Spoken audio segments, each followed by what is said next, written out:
João capítulo 12, vamos ler a partir do versículo 23.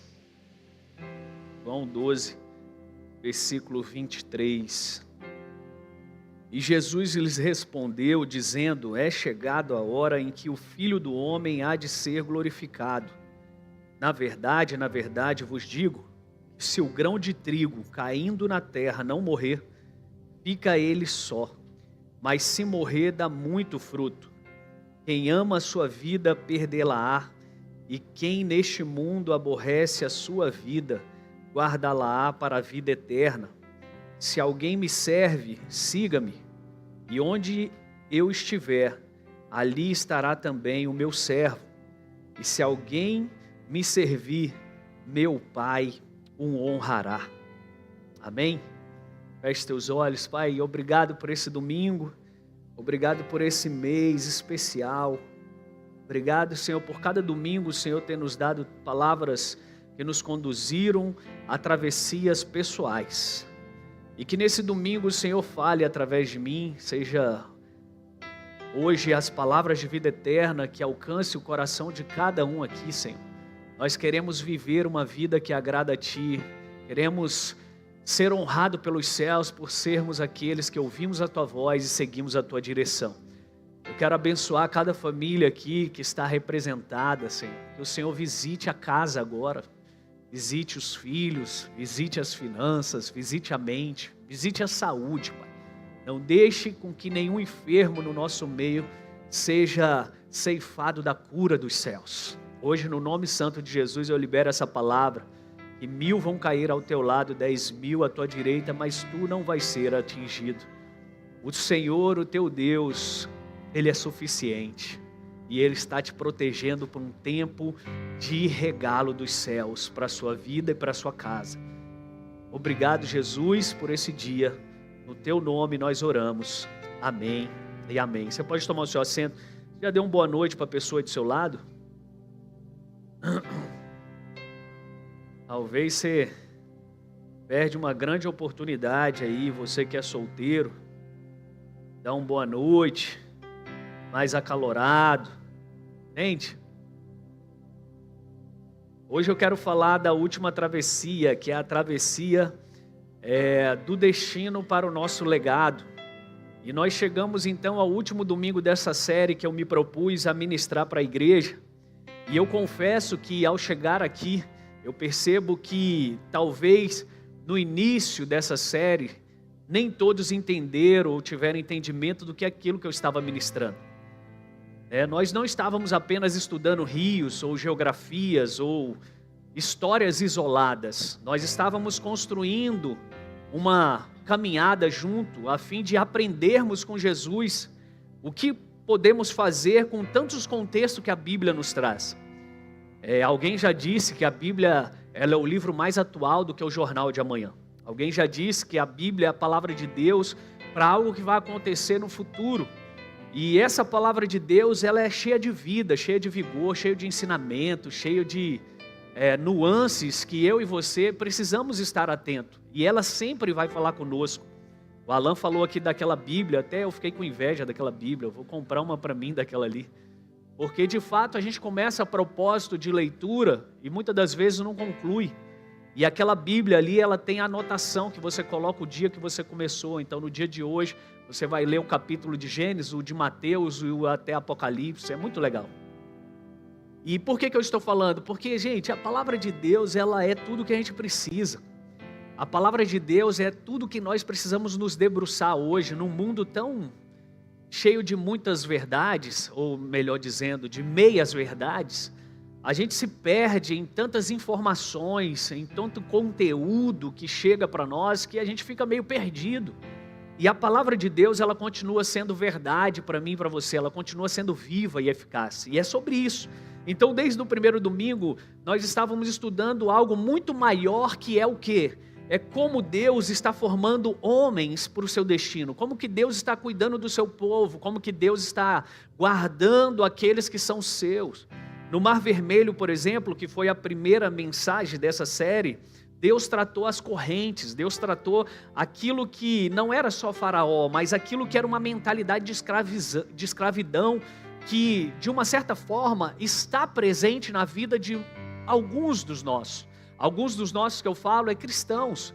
Sabe, eu estava ministrando agora no nosso grupo de comunhão em Rondonópolis na sexta-feira, inclusive, se você tiver conhecidos lá em Rondonópolis, a partir do próximo domingo, sem ser esse, na verdade o próximo, que é o 1º de julho, nós já vamos começar os cultos lá pela manhã, às 10 horas da manhã, no Hotel Nacional Inn. Então você pode mandar o seu convidado lá, isso, se for para ele pode ser melhor. Então, a partir do próximo domingo, nós já vamos começar os cultos ali, às 10 horas da manhã, e eu acredito que vai nascer uma grande igreja em Rondonópolis. E eu estava falando sobre isso, que muitos de nós, cristãos, no país, por exemplo, no Brasil, se você for estudar, nós somos cerca de 83 a 86% de cristão no Brasil. Quando eu falo cristão, eu estou falando de evangélicos e católicos, aqueles que declaram que Cristo é o seu Deus. Então eu estou falando que o Brasil em quase a sua totalidade é cristão. Só que a gente não vê os efeitos do cristianismo nas escolas, nas faculdades, nas autarquias. Por quê? Porque muitos de nós estamos ainda numa mentalidade escrava. Nós precisamos quebrar algumas correntes, e foi isso que Deus tratou no Mar Vermelho. Sabe por quê? Porque ninguém governa carregando uma mentalidade de escravo. Ninguém governa carregando uma mentalidade de escravo. Se você tem uma mentalidade que é presa em alguma área, você não consegue desenvolver, você não consegue trazer soluções. Foi Albert Einstein que diz que uma mente que cria um problema não é a mesma mente que resoluciona esse problema, porque ela está muito focada no problema que ela criou e não na solução que aquele problema precisa. O que eu quero dizer com isso é que muitos de nós que se declaramos cristãos estamos ainda presos em paradigmas que Deus já nos deu a solução, mas nós não conhecemos a solução até que nos deparamos com a palavra de Deus. E a palavra de Deus, ela é poderosa, diz que ela é martelo que esmiuça a penha, diz que ela é espada que separa juntas de medula. A palavra de Deus é extremamente poderosa. Para quando, pastor? Para ontem, hoje e eternamente. Então, nesse domingo nós falamos sobre isso no Mar Vermelho, que estava ficando para trás, sepultando aquilo que nos prendia, aquilo que nos limitava no nosso pensamento. E aí a gente foi para o segundo domingo falando sobre Jaboque, que ali Deus então começou a tratar as muletas, não era somente apenas a respeito de Jacó, mas era sobre a autossuficiência que Jacó carregava. E muitas das vezes, essas mensagens, a gente fala assim, mas isso era na vida de Jacó, mas será que não está sendo na nossa? Quando alguém te fala assim, vamos ali num culto de casais, por exemplo, eu não preciso, meu casamento está tudo bem. A autossuficiência que eu carrego dentro de mim, me limita de conhecer coisas que eu ainda não conheço. A autossuficiência que a gente tem de determinados assuntos, quando alguém vem conversar com você, por exemplo, sobre algo, você fala, eu não preciso, não, disso aí eu não preciso. Por quê? Porque nós carregamos a autossuficiência como sendo uma muleta a fim de nos ancorarmos no conforto da nossa alma, para não desenvolver o nosso cognitivo, a fim de que nós possamos conhecer o desconhecido. Nós acabamos de cantar qual é a beleza de Cristo que eu ainda não conheço. A gente não conheceu tudo de Cristo. Na realidade, eu acredito que a gente deve ter conhecido 1% de Cristo, 2% de Cristo. Mas nós já nos achamos alguma coisa, porque conhecemos 1%. Mas e os 99% que eu ainda não conheço? O que deve ter nisso? Se está muito bom eu servindo a Cristo com aquilo que eu já conheço, imagina aquilo que eu não conheço. Paulo, ele dizia assim, eu falo de coisas terrenas, vocês não entendem. Se eu falar das coisas celestiais, meu Deus, aí que vocês vão se afogar. Deus tem me chamado nesses dias a voltar os meus estudos dos meus inícios, estudos apologéticos, aonde você vai mais na raiz daquilo que ninguém quer saber, daquilo que ninguém está muito preocupado. E por que isso está me aflorando? Eu estava no sábado, se eu não me engano, não, no sábado não, na sexta pela manhã, eu estava lendo um artigo a respeito de que nós conhecemos muito o que, mas não conhecemos por quê. Nós conhecemos quem é Deus, mas não sabemos por que Ele é Deus. Nós conhecemos a história, a Bíblia, o que aconteceu, mas nós não sabemos o porquê. E muitas das vezes isso não é só para as crianças. Então, pensando nisso, nós pastores estamos investindo agora ainda mais a fundo para as nossas crianças. E a partir aí de agosto, o nosso Kids ele vai aprofundar ainda mais o conhecimento para as crianças. Porque quando essa criança cresce, eu falo isso com muito temor. Por quê? Porque eu não quero pensar que o meu filho com 18 anos, quando ele entrar numa faculdade, um professor ateu que tem muito mais informações daquilo que eu não dei para o meu filho, possa levar ele a não acreditar mais em Deus. E hoje nós estamos vendo exatamente isso. Homens, na verdade adolescentes e jovens, entrando na faculdade extremamente queimando. E na faculdade eles estão se apagando. Por quê? Porque nós ensinamos para eles que Jesus salva, mas não falamos por que Ele salvou. Nós não ensinamos o porquê das coisas. Então eu tenho estudado muito apologética para trazer isso de uma maneira aonde é o meu escopo, aonde é o meu púlpito. É aqui, na igreja. É aqui que eu falo para você. É aqui que eu instigo a sua fé. Você percebe que as mensagens que eu ministro aqui, elas são mensagens que te fazem pensar. Porque eu acredito que eu não vim aqui te dar pão mastigado. Porque o mastigado não vai te alimentar. Mas se você descascar a banana, se você comer a banana, se você mastigar com a sua força, se você comer um alimento mais sólido, isso vai exigir de você certa postura que vai te alimentar. O que eu falo isso trazendo para o seu cognitivo. Se eu vier aqui com mensagem de Deus vai te abençoar, 1000 vão cair ao teu lado, 10.000 eu estou dizendo, mas você não vai ser atingido, você terá uma semana absurdamente sobrenatural. Gostei desse pastor. Mas se eu falar, a sua semana vai ser absurdamente sobrenatural a partir do momento que você assumir a responsabilidade que você tem para isso. Não gosto tanto não, pastor. Eu quero a bênção. As responsabilidades deixa para depois. E por que eu estou falando isso? Porque nós precisamos dar bases teológicas para cada um de nós. Eu falo isso, queridos, eu estou falando para você, a minha pregação ela sempre me alcança. Eu falo isso com muito temor. Eu comecei a estudar N.T. Wright há muitos anos atrás, que é um dos grandes teólogos que eu respeito, que é respeitado no mundo todo. Inclusive tem livros dele ali, mas você passa longe, porque isso não importa. Eu quero o livro da bênção, como achar meu tesouro. Eu quero o beabá, eu quero o mastigado, pastor. Hoje nós estamos na era da velocidade, não tem que mais estudar, a gente só tem que pegar o resultado.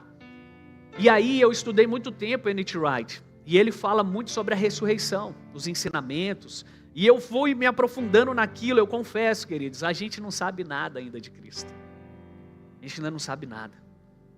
E a cada dia que passa eu vejo quanto que eu preciso melhorar, quanto que eu preciso crescer. Sabe por que eu estou falando isso? Porque essa é a travessia. Nós falamos aqui de uma travessia saindo da escravidão. Falamos do Jaboque largando as muletas. Falamos aqui daquilo que no Jordão, de que Deus trata a nossa maturidade, que não era apenas atravessar um rio, mas era formar uma estrutura interior capaz de suportar o peso da bênção que Ele vai mandar. Só que hoje eu quero falar de uma travessia que não é muito gostosa ou saudável de falar, que é a travessia do legado. E a travessia do legado, ela não é sobre destino, porque destino você chega, legado é o que você deixa. Destino é sobre nós, a minha vida, o que eu vou viver aqui, estou indo rumo ao meu destino, ok. Mas o que vai ficar depois de mim? Não adianta se eu viver 80, 90, 120 anos, como eu falei que eu vou viver, e depois de 120 anos, os meus filhos só têm uma foto minha na sala deles, os meus netos me conhecerem porque alguém fala, mas eu não deixar algo palpável para que eles continuem. Então existe algo que ainda precisa ser tratado em nós. E se isso não for tratado, todo o restante ele pode ser corrompido. Ou seja, não adianta eu tirar a mentalidade de escravo, não adianta eu tirar minha autossuficiência, depender de Deus, não adianta agora eu entender que eu preciso ser maduro. Por exemplo, se você pode ser livre, ainda assim você pode ser egocêntrico, mas eu sou livre. Mas mesmo assim o ego ainda pode estar falando. Você pode depender de Deus em certas áreas e ainda assim viver centrado para si mesmo. Você pode, por exemplo, amadurecer e ainda assim usar a maturidade para uma autopromoção. Eu vou falar um pouco mais sobre isso. Você pode, por exemplo, conquistar territórios e transformar o destino em idolatria. Então é aqui que nós chegamos à última travessia, a travessia mais profunda de todas que nós precisamos, a travessia que não trata apenas de corrente, de maturidade, ou de imaturidade, ou de muleta. É a travessia que trata o centro do homem, que trata o eu. Que trata o eu. Entenda que no final de toda jornada espiritual, existe uma pergunta que ninguém consegue evitar.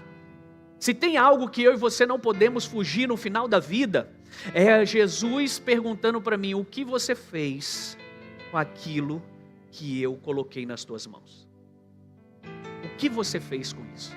Essa é uma pergunta que eu, pastor, vou ter que responder. Essa é uma pergunta que você, mãe, vai ter que responder. Essa é uma pergunta que você, filho, vai ter que responder. Mas no dia do juízo final, existe uma pergunta que ele vai fazer: depois de tudo que eu fiz por você, para quem você viveu? E essa pergunta, queridos, ela é a pergunta da cruz. Essa pergunta que me deixa inquieto os meus dias. Sabe, porque por vezes a carne, ela quer fazer algo que é benéfico, que é saudável para ela, que agrada a ela. Só que quando essa pergunta martela: o que você está fazendo com a vida que eu te dei? Sabe, eu tenho que parar e começar a ver até mesmo as minhas decisões. Por exemplo, se eu, como um pastor, você que me conhece ou não conhece, mas sabe que eu sou um pastor, não vai ser legal para você se eu tomar uma decisão, por exemplo, de estar num bar bebendo. Um exemplo que eu estou te dando. Sabe por quê? Porque a decisão individual minha vai colocar em xeque a decisão coletiva. E aqui é a travessia da cruz.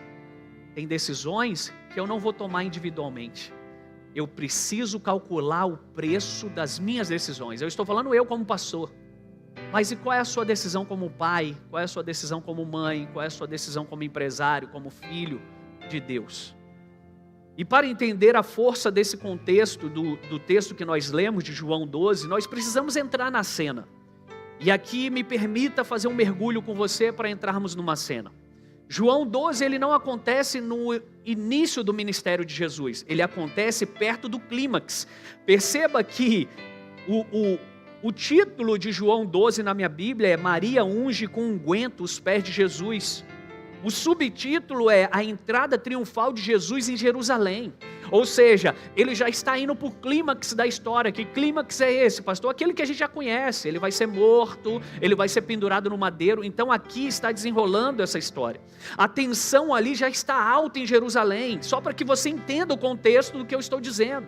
Os fariseus, eles já estão conspirando. O ambiente já está carregado de hostilidade. As pessoas já estão duvidando se ele é o Messias, se não é. As pessoas já estão começando uma a apontar as outras. Jesus, ele já sabe exatamente o que está diante dele, então algo acontece. E preste atenção, nada na Bíblia é do nada. Nada na Bíblia é do nada. Então os gregos chegam. Quem chega? Os gregos. Os que eram contrários aos judeus. Os que eram inimigos dos judeus. Os que não eram aceitos no grupo dos judeus. Os gregos chegam e eles pedem: nós queremos ver Jesus. Esse é o contexto. Então isso parece só ser um detalhe narrativo, mas não é. Por quê? Porque João é extremamente cuidadoso na construção teológica que ele está fazendo.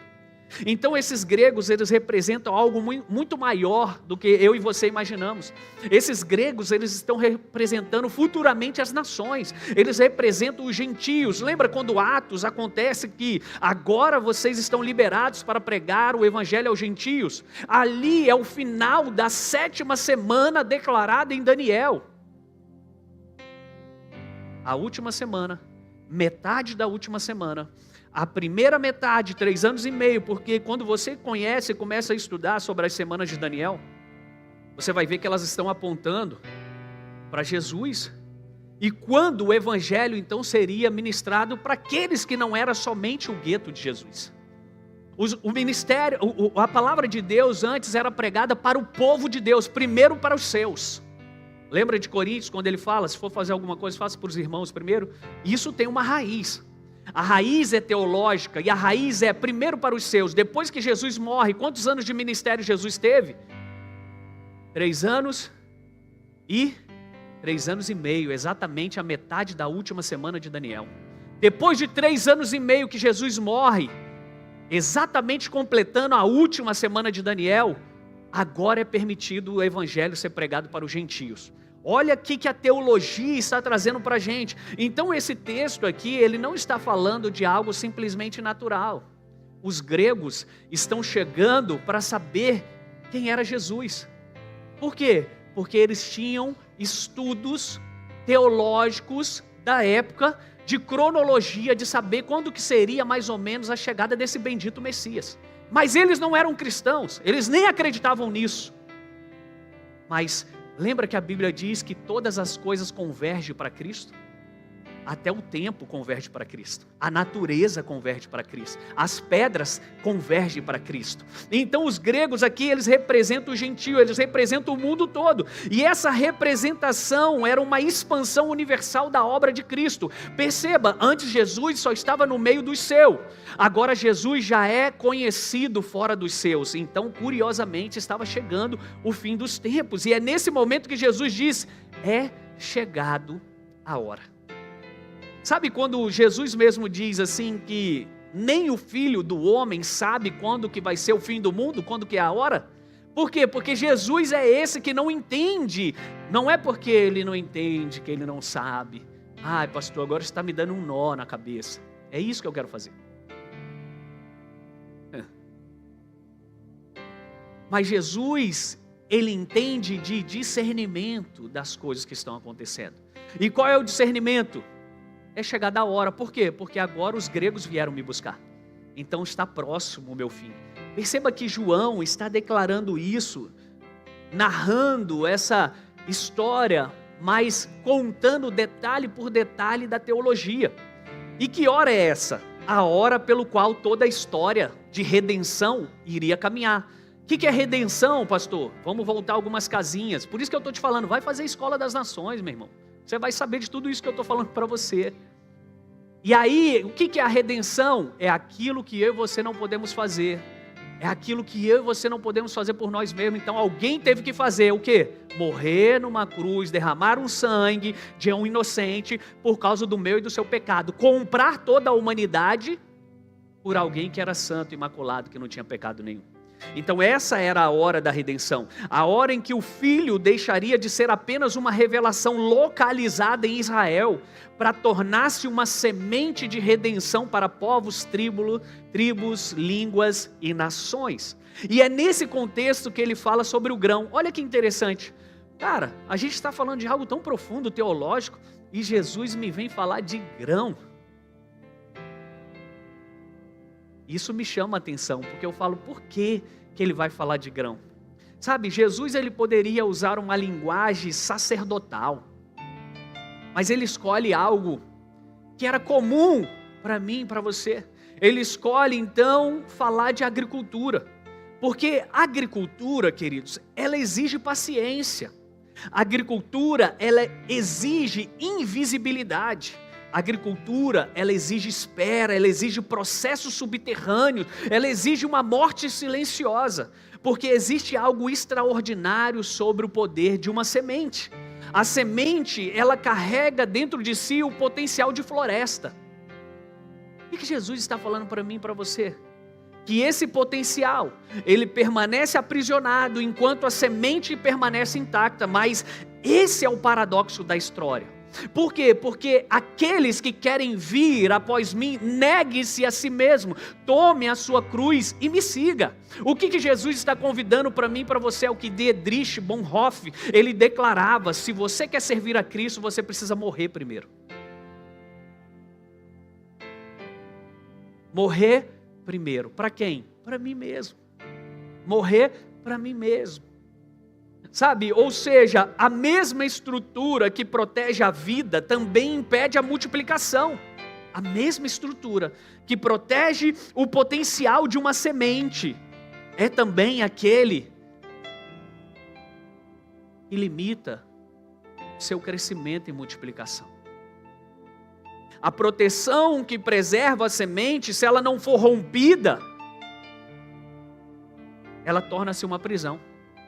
E isso é profundamente espiritual, porque grande parte das pessoas vive extremamente assim. Elas carregam potencial, elas carregam unção, elas carregam chamado, elas carregam destino, mas elas permanecem encapsuladas em mecanismo de autopreservação. E o que é a autopreservação, pastor? Elas protegem-se da dor. Você já foi ferido. E quando você foi ferido, qual é o seu sistema de proteção natural? Não estar mais no meio, não me permitir mais aquilo ali que me feriu. E eu então agora me coloco numa cápsula, a fim de que eu não seja mais ferido. Isso é um sistema de defesa normal. Estou vendo aqui ali que tem estudantes de medicina aqui. Me corrijam no final, não agora. Mas esse é um sistema de defesa que o nosso organismo tem.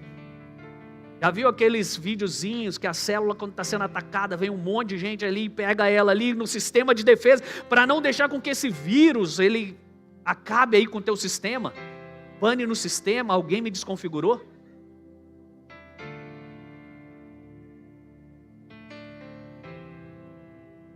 Tem muitas pessoas que estão vivendo assim, protegendo-se da exposição, protegendo-se da vulnerabilidade, protegendo-se da entrega. Não me entrego mais porque uma vez eu me entreguei e fui ferido. E eu sei que se eu continuar aqui eu vou alcançar todos nós, porque todos nós temos algo para nos proteger, para nos guardar, para dizer não, eu não vou fazer. Mas é no processo de se preservarem que nós permanecemos sós. E Jesus diz algo assustadoramente simples: se não morrer, vai ficar só. Se não morrer, é o texto, não sou eu que estou dizendo. Essa frase ela deveria confrontar a mim e a você profundamente. Porque, pois há pessoas que cresceram em visibilidade, mas elas continuam sozinhas. Elas cresceram em influência, mas elas continuam estéreis. Elas cresceram e construíram plataformas, mas elas não geram filhos.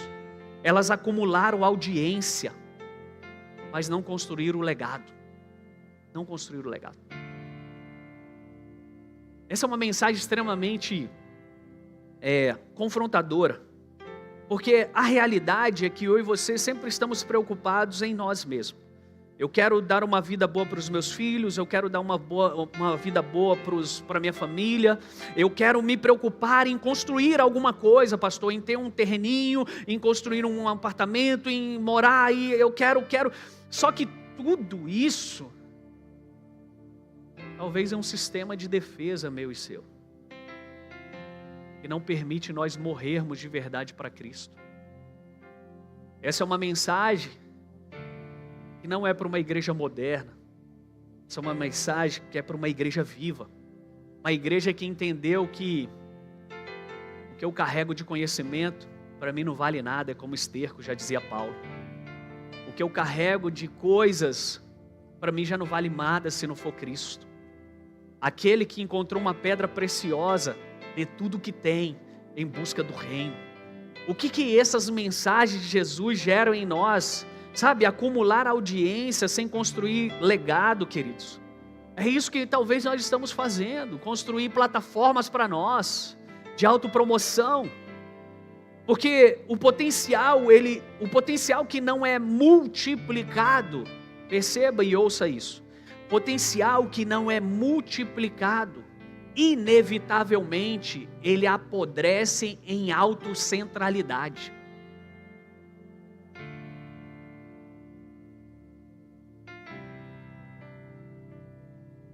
Pastor, o que é potencial? Vou te dar um exemplo de potencial para você entender o que eu estou dizendo. Potencial é toda força ainda não conhecida que você carrega. Isso é potencial. Meu filho foi campeão esse final de semana, os dois. E aí as pessoas falam, ele é um jogador. Ele carrega talvez um potencial de jogador. Coisas que ainda não foram reveladas. Quando que o potencial seu é revelado? Quando ele é solicitado. Eu vou dar um exemplo para ficar bem claro. Uma mãe que acabou de ter um filho, seu primeiro filho, sabe? Aquela paixão. aquele amor, aquele zelo, a promessa está nas suas mãos.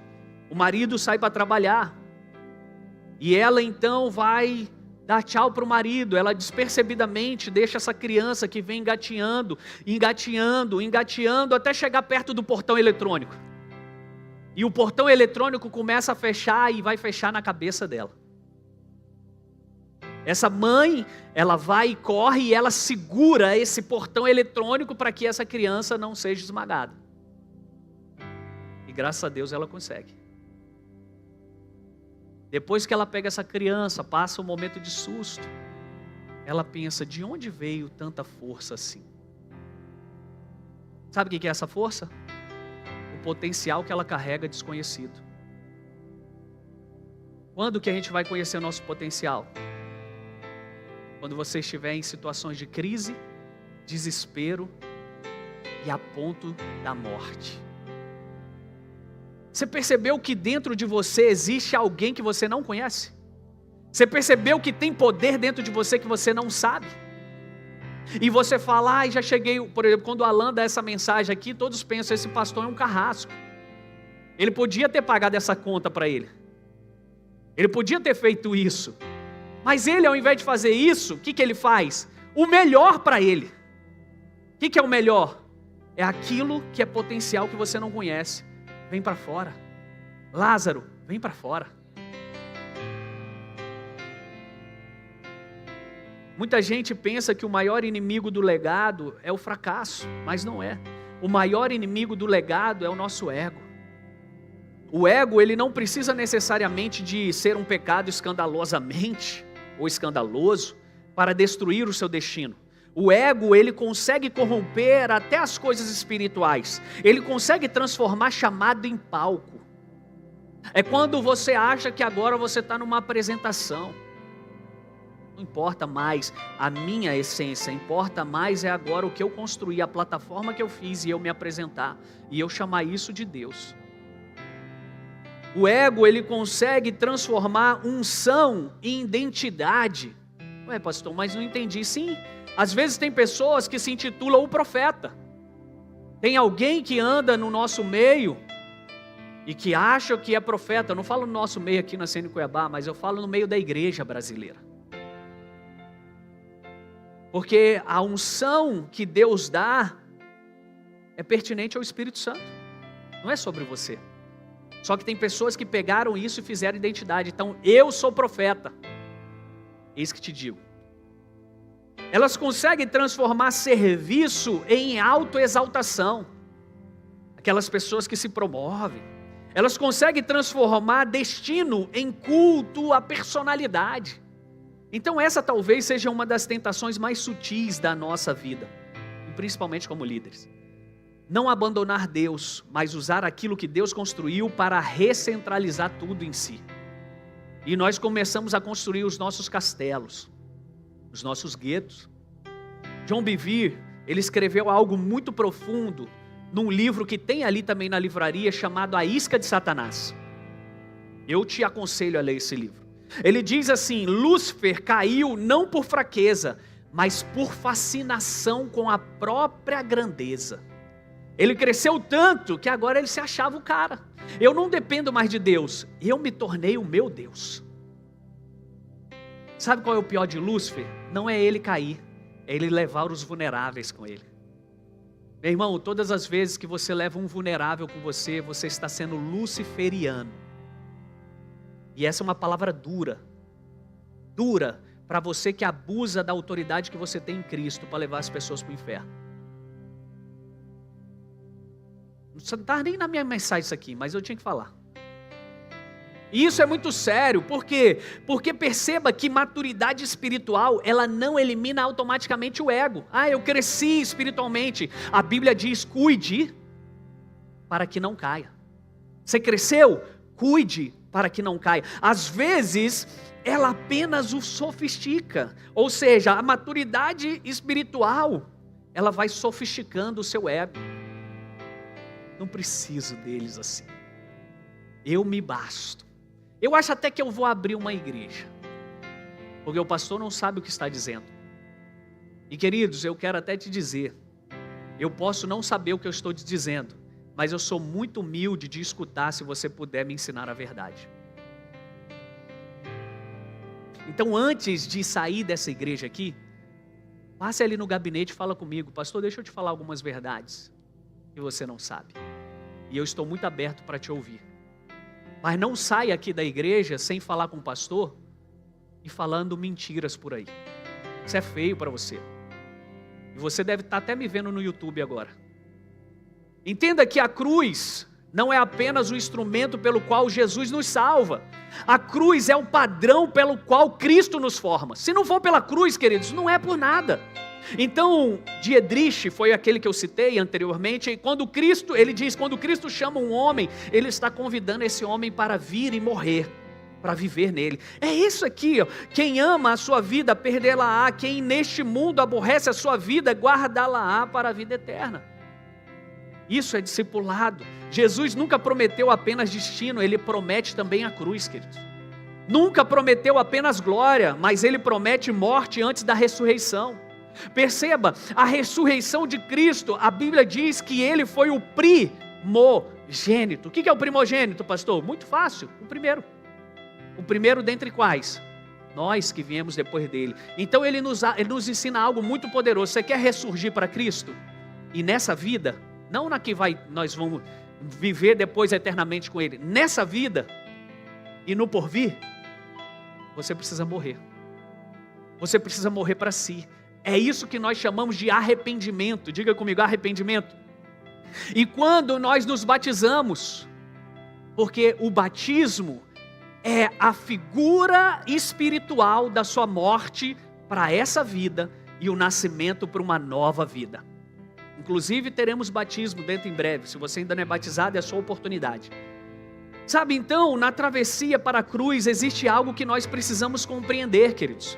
Deus, ele não mata nosso futuro. Deus mata a centralidade do eu que ainda insiste no seu futuro. A cruz, ela não destrói o seu propósito. Ela purifica o seu propósito.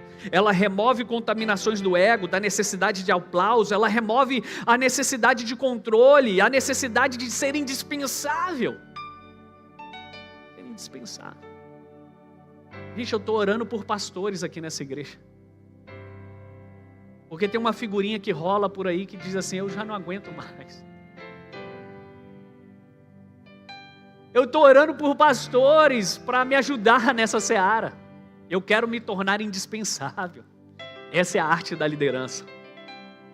Sabe, queridos, muita gente idolatra destino.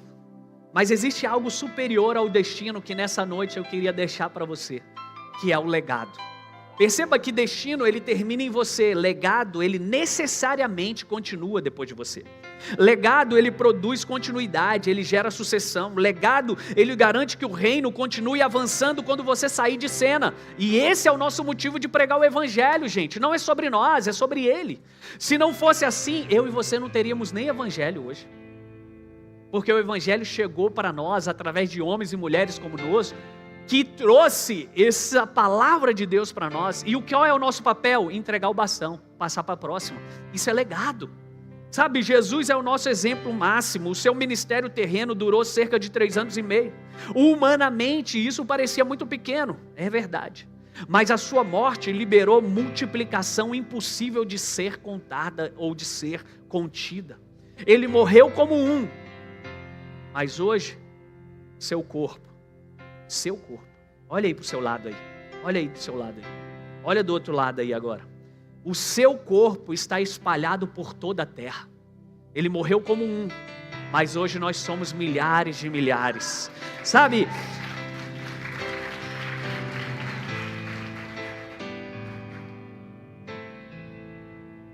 essa é a lógica da semente.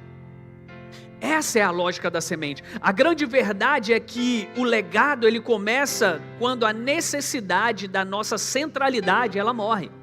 Aí o nosso legado começa. Dallas Willard, ele escreveu algo extraordinário, que diz mais ou menos assim: maturidade espiritual é a substituição progressiva do eu pelo governo de Cristo. Você vai crescendo tanto para ele que o seu eu vai ficando pequeno. João 3,30 dizia o quê? É necessário que eu diminua para que ele cresça. Ou seja, o que eu quero dizer para você nessa noite? Que enquanto você não morrer para você, você não consegue fazer a travessia do destino para o legado. Porque tudo, querendo ou não querendo, você vai centralizar para você. É mais importante para minha casa, é mais importante para minha família, é mais importante para os meus negócios, é mais importante, você sempre está puxando para você. Mas hoje Cristo está nos convidando para algo maior. Perceba a progressão da travessia. No Mar Vermelho, Deus quebra correntes. No Jaboque, Deus remove muletas. No Jordão, Deus forma governantes. Mas na cruz, Deus remove nós de nós mesmos. Deus remove a centralidade. Grave isso no seu coração nessa noite. Pessoas imaturas, elas querem ser necessárias. Pessoas maduras, elas querem ser frutíferas. Elas querem multiplicar. Essa é a diferença entre plataforma e legado. Porque pessoas imaturas constroem plataforma para si. Pessoas maduras constroem legado para os outros. Legado para os outros. Esses dias eu conversava com um discípulo e falando sobre uma pessoa querida no nosso meio, que partiu. E eu falei, cara, olha que legado legal essa pessoa deixou. E é sobre isso. O que vamos deixar para aqueles que vão vir depois de nós? Então nessa noite, depois de 4 travessias, a pergunta final para mim e para você é: você está disposto a se tornar uma semente? Você está disposto a se tornar uma semente? Entenda que semente não foi criada para ser admirada. Ela foi criada para desaparecer na terra e produzir vida. E produzir vida. Fique de pé no seu lugar em nome de Jesus.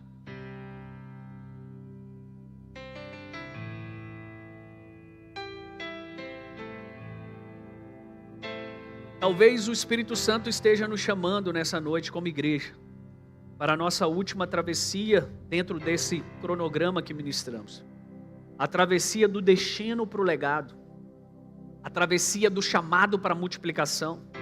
A travessia da centralidade para a semente. A travessia do Senhor, abençoa a minha vida.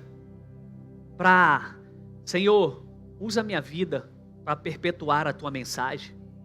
Usa a minha vida para perpetuar a tua mensagem.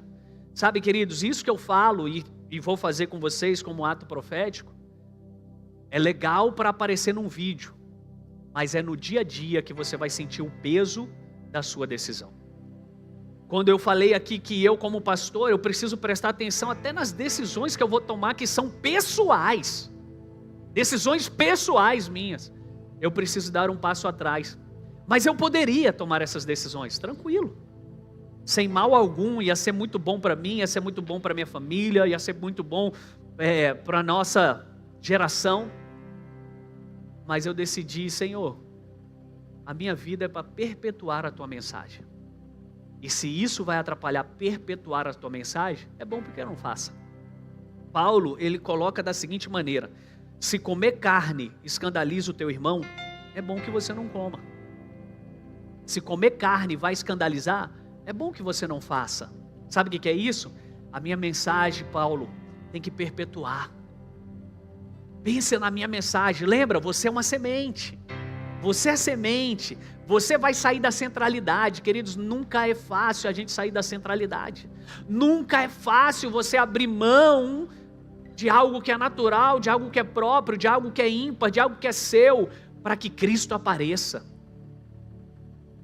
E eu aqui não fico pregando, sabe, dores, porque dores é para serem ultrapassadas, não para virar legado para ninguém. Só que quando você começa a analisar, você fala, meu Deus, são muitas dores, mas é através de dores que filhos nascem, através de dores que grandes legados ficam, através de dores. E eu sempre falei, Senhor, se for para me usar como exemplo, que me use. Não quero ser mártir, não quero estar estampando meu nome em canto nenhum, em livro de história. Não, longe de mim. Até porque eu acho que eu nem tenho papel sobre isso. Mas uma coisa eu faço e falo: Senhor, livra a minha vida de mim mesmo. Sabe por quê? Porque o mim mesmo, ele quer o confortável, ele quer o que agrada, ele quer o que satisfaz. E muitas das vezes, a duras penas, você abre mão disso, porque você entende: eu sou uma semente. Eu sou uma semente. É legal, a gente está lá na igreja, a gente canta, a gente fala, a gente até sente assim, sabe, um arrepio. Mas logo passa e nós precisamos ainda continuar sendo semente. Na segunda-feira, na terça-feira, na quarta-feira. Porque de nada vale ser semente se a gente não morrer, a floresta não vai vir, a vida não vai brotar. Aquilo que Deus colocou como potencial em mim, você não vai vir para fora. Então, queridos, essa é uma mensagem última e derradeira do nosso mês da travessia. Ele já nos libertou do império das trevas, já nos trouxe para o reino do Filho do teu amor. Uau, isso é muito bom. Ele já nos deu muito mais do que nós precisamos através da graça, o favor imerecido. Uau, isso é muito bom. Mas agora Ele está esperando eu e você morrermos para nós mesmos, para vivermos para Ele. Viver para Cristo nunca vai ser fácil, nunca é favorável, é sempre contra a maioria, tá? Só para te avisar. Mas é a vida que agrada. Então hoje eu quero fazer algo profético com você, quero pedir aí os obreiros para me ajudar. Você vai receber hoje uma semente. Pode passar, pode entregar para eles. Cada um vai pegar uma semente.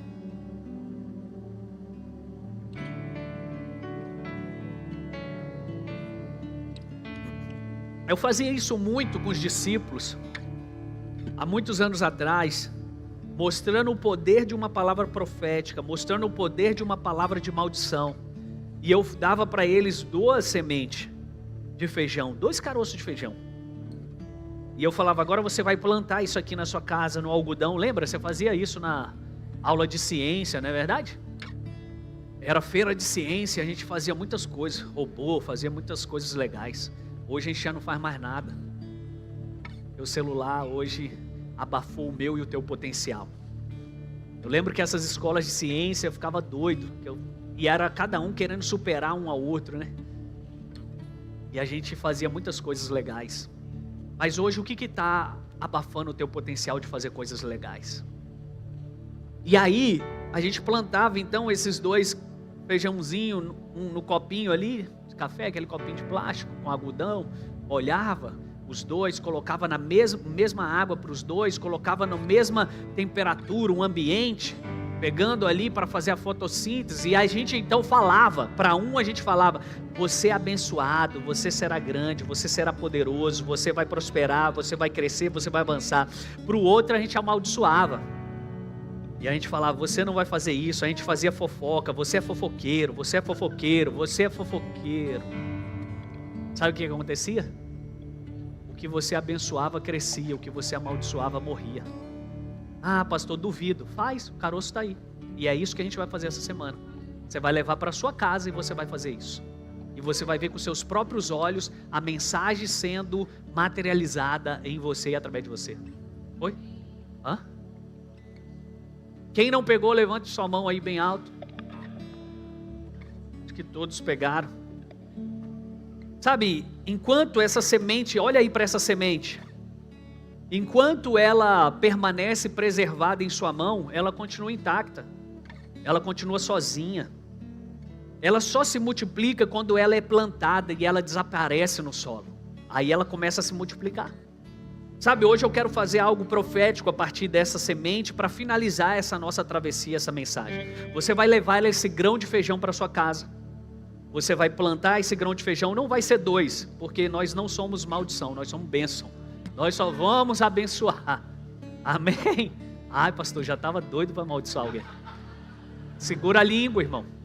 O bispo falou 7 dias sem falar coisa ruim, fofocar. Só que eu quero estender isso aí para 70 anos, talvez, né? Porque tem gente que glorificou na outra quarta. Hoje termina, eu o quê? Não, hoje eu posso falar mal, pastor. Eu falei: ah, tá. Então hoje nós só vamos abençoar. Você vai levar para casa, você vai plantar lá onde você quiser. Você vai botar lá o algodão, água, você vai botar o sol para ver. E você vai falar o que sobre essa semente? você vai falar exatamente o que você gostaria que crescesse na sua vida. Você vai falar para ela o que você quer que cresça na sua vida. Lembra, o que eu quero que cresça na minha vida. Então você vai profetizar sobre essa semente. E no próximo domingo, eu vou saber se você morreu para si ou não, se essa semente frutificar. Beleza? Querem fechar comigo essa? Estou brincando. Mas durante 7 dias, essa semana, você vai fazer o seu devocional, normalmente como você faz, espero que você faça. E você vai lembrar do caroço de feijão e você vai gastar ali pelo menos 1 minuto, 2 minutos profetizando sobre o que você quer que cresça na sua vida. Amém? Você vai fazer isso? Porque essa vai ser a tua árvore da sua nova estação. Essa vai ser a tua árvore da tua nova estação. E todas as vezes que você lembrar e vai falar assim, poxa, o pastor fez algo doido lá, cara. Mas deixa eu lembrar disso aqui, eu profetizei isso, então eu serei isso. Eu declarei isso crescendo na minha vida, então eu vou buscar por isso. Eu falei isso e... Amém? Você está me entendendo? Então é isso que nós vamos fazer como profético para fechar essa travessia. Você vai fazer isso durante 7 dias. Mas antes disso eu quero orar e abençoar a sua vida. Orar e abençoar você. E nesse tempo nós falamos de travessia, nós falamos de sair dessa mentalidade de escravidão, aquilo que me limitava, aquilo que me segurava, aquilo também que era muleta, que eu me apoiava, aquilo também que era minha autossuficiência, que eu me ancorava, e hoje chegou o momento de eu transformar o meu destino num legado. Chegou o momento que você, a sua história, a história da sua casa, da sua família, não será contada somente por livros ou álbuns de fotografia, que não existe mais, né? Hoje é tudo digital. Mas vai ser contado em vidas que vão falar do que você fez por elas. Vidas que vão falar, ele tocou a minha vida, ele me ensinou isso, ela me ensinou aquilo, ele foi um exemplo para mim, ele foi um suporte que eu precisava. Então hoje feche seus olhos, quero orar por você. Pai, em nome de Jesus, nós chegamos ao final desses 4 domingos, Senhor. Nesses 4 domingos estivemos aqui, Senhor, aprendendo mais da Tua palavra, daquilo que o Senhor fez com o Teu povo e quer continuar fazendo com o Teu povo hoje. E que essa última mensagem de travessia, Senhor, possa nos elevar a essa maturidade de entender que a nossa vida tem sentido quando ela morre para a centralidade, quando ela morre para o nosso eu e ela começa a viver por Cristo, para Cristo, por meio de Cristo, são todas as coisas. Quer comais, quer bebais, quer façais qualquer coisa, fazei tudo para a glória de Deus. Senhor, em nome de Jesus, toca em cada coração aqui, Senhor, toca em cada mente, toca em cada vida aqui, Senhor, e mostra aonde hoje precisa ser semente, aonde precisa morrer para frutificar e viver uma vida poderosa. O que precisa ficar aqui nessa travessia, Senhor? O que precisa ficar na cruz? Ir para a cruz. Negue-se a si mesmo, pegue a sua cruz. Negar a nós mesmos os desejos, as vontades, ou aquilo que nos afasta, Senhor, da promessa, aquilo que nos afasta de nos tornarmos um legado. Senhor, em nome de Jesus, traz ao entendimento o teu povo, os teus filhos, aquilo que o Senhor já disse para ficar. E nós insistimos em continuar. Aquilo que o Senhor disse que precisa não estar mais na nossa vida, e nós insistimos em segurar. Que hoje, Senhor, nós possamos abrir as nossas mãos para receber o que está nas tuas. Que nós possamos hoje abrir o nosso coração para receber o que está no teu. Que nós hoje possamos entender que somos semente, que morramos para o velho homem, nasçamos para a nossa nova natureza em Cristo Jesus. Em Cristo Jesus tudo se faz novo. Todas as coisas velhas se passam, e eis que nova história, uma nova estação se abre para nós. É sobre isso, Pai, hoje no nome de Jesus, que a gente possa adentrar nesse novo tempo, que a gente possa, Senhor, viver essa nova história, que a gente possa, em nome de Jesus, viver para Te agradar e viver o amor que transcende barreiras. Pai, que sejamos a Tua história continuada, que sejamos amor, que sejamos bênção. Hoje, no nome de Jesus, enquanto nós estamos aqui louvando, eu queria que você fizesse a sua oração. Você pudesse hoje fazer a sua oração.